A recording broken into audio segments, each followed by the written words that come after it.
Hello everyone, welcome to Wise-ish, your 15-minute power boost, our special segment for America Meditating Radio.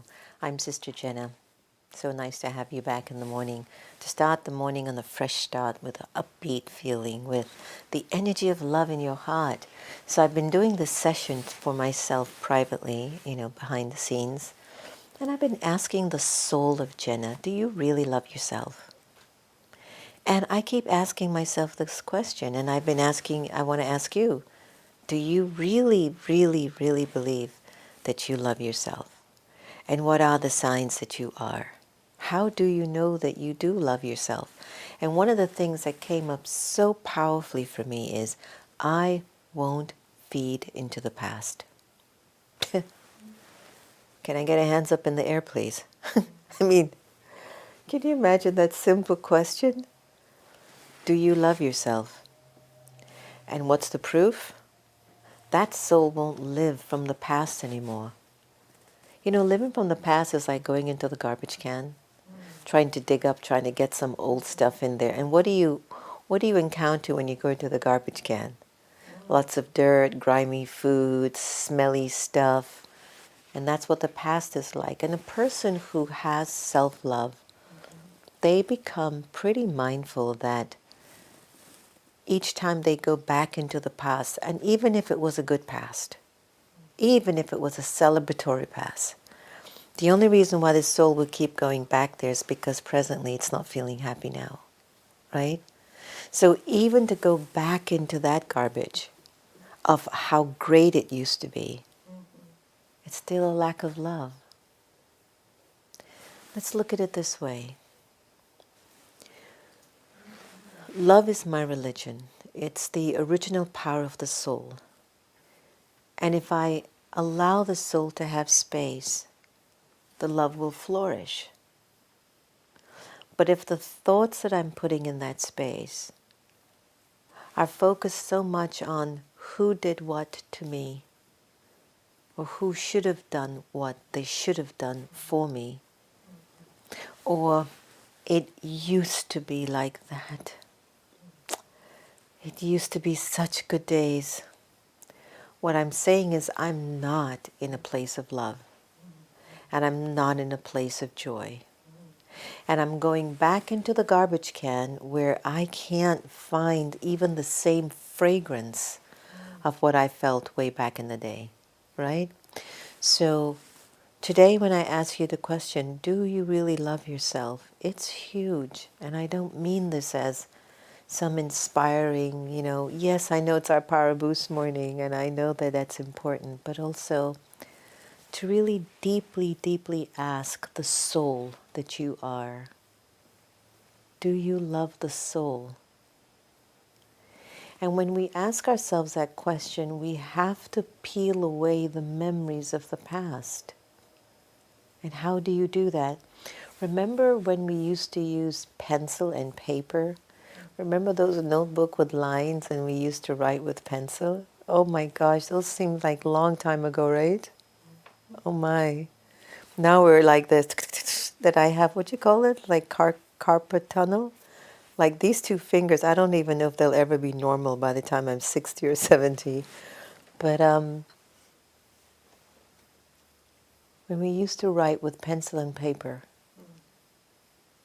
but it used to have an eraser on the top of the pencil, and you could erase what is not what you wanted on the paper, what you had written down. So let's say I want to erase my past. And let's say that I want to be present in the energy of love. What can I do? Or what do we do? So here are a few steps that we must take before we go into a really beautiful meditation on love. First thing I want you to do is to really find that answer. Do I really love me? And when you ask that question, write down all the reasons why. And make sure it's not coming from the intellect. Make sure it's coming from the heart, not from the head, from the heart. Why do you love yourself? And it has nothing to do with the way you look. It has nothing to do with how much money you have. It has nothing to do with your political status, the car you drive, the clothes you own, the jewelry that you wear. It has everything to do with the content of the character. What do you love about the content of your character that's inside of the soul? Okay? So after you've answered that question, the next step, which maybe as you go into that question, you'd realize that there are certain people or things or events that might emerge. Here comes the past again. It's like on automatic pilot, you notice? It just comes up on its own. Is there anyone or are there people that you need to forgive?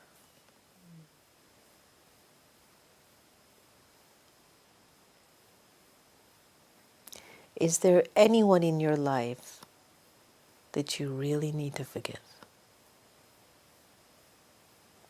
Because even having that lack of love for them is garbage. It's that energy of garbage living inside of the soul.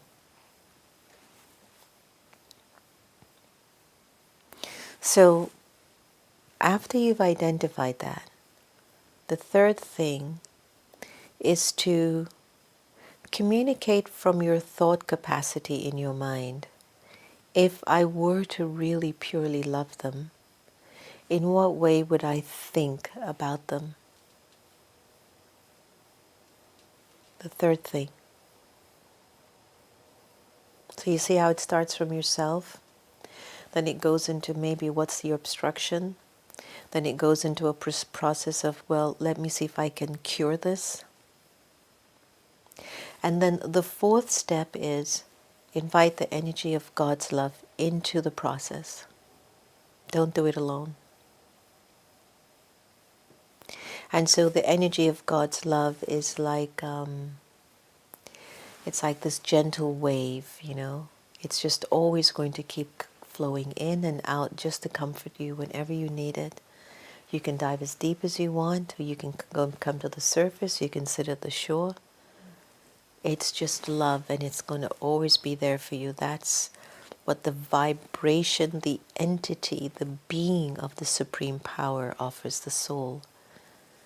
And I find that when the soul, because you can't connect to God being Christian, Jew, black, white, rich or poor.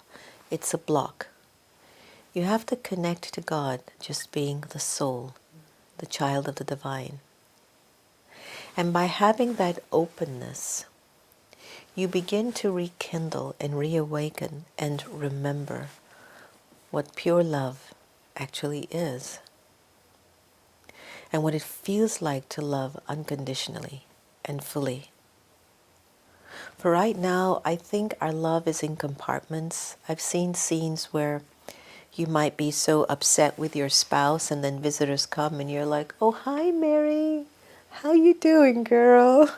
And it was like you were just having a big argument with your husband and then Mary comes and all of a sudden you're giving all this love to this person, but you can't give it to your husband. Love is in compartments, so it's not really love. It's attachment. I've seen that even in my own experience. Like I'll see a whole bunch of people in a little group laughing and loving and enjoying each other. And I might just go up and say hi, and then like the energy changes. And I'm like, what happened? You know what? You know? So it's whatever their thoughts or their feelings are towards me, which is fine. But also what thoughts and feelings am I having in my mind that's also maybe a threat to them or is not making them feel secure enough. So then I would leave that energy and I would say, Jen, just work on something. Get purer. Don't let anyone feel threatened by you. And maybe that's why I do my best to just leverage my relationships. Be friends with everyone. You know, just be friends with everyone. I don't want anyone to be intimidated or to be threatened by my presence. I just want us to be friends, and I just want us to do good work in the world, you know. So when you learn to forgive and you really use love as your tool for forgiving, because to forgive is to give it up, to let it go. I'm done with serving that thought, serving that thought. So you can put down the list of people that you really need to release from the heart and go through the memories that you might have been through with them and just say, I guess that had to happen. I guess I was in another state. I guess maybe my energy created that, but now I'm accountable. And I want to shift that because I know once my energy changes, nobody would have the courage to say what they say to me or do what they do to me. So I still have work to do. And when there's love, there's always this energy of giving. If you notice when your love stops, you stop giving. I've seen it. They say they love you, but they're not giving you a smile. They're not looking at you. They're not acknowledging you. They don't really care. But they say, oh, I love you. But they really don't. So it's intellectual. But there's still something sitting in the heart. I really want to give a big shout out to the Global Love Button movement. My wonderful friend, Dr. Habib Segedi, who survived testicle cancer and used love to heal himself. I just feel like there's something so powerful in the energy of love. So if you want to learn more about the Global Love Button movement, go there. Let them know that Sister Jenna shared it with you. Let's do a little meditation today. And let's go into a really just thoughtful experience with the self. And take a breath. Breathe. Go inwards and enjoy sitting by the shore of the river, of the ocean. Sitting by the shore of the ocean. Here you are, taking your pause to really deeply reawaken to your existence.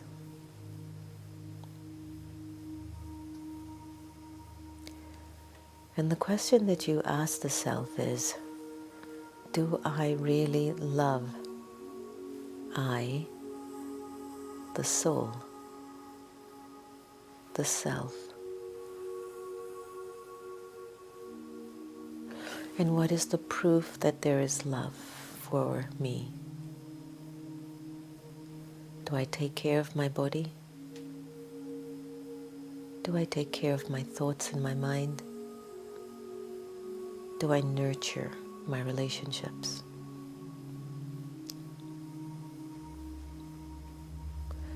When I look at something with love, it gives me joy to take care of it and to nurture it. But when I look at something without love, I get frustrated, sometimes even angry. What does that say to me? For how long have I been angry with myself that I've stopped taking care of myself, eating well, exercising well, thinking well, speaking well, attracting good energies of people in the environment around me well.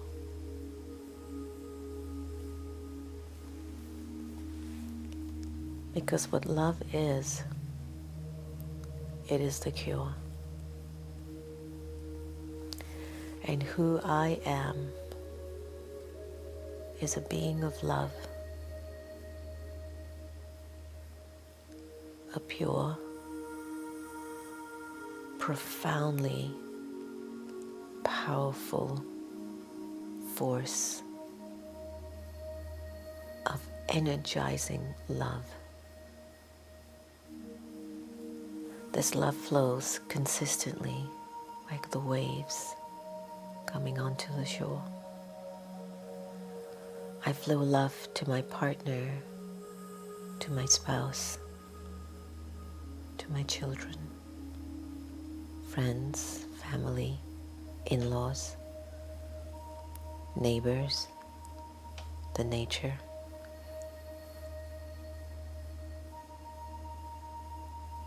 I am an energetic force of love. And that love flows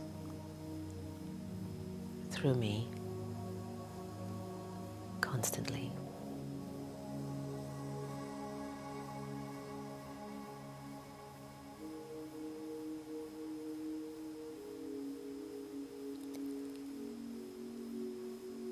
Om Shanti. Take a breath.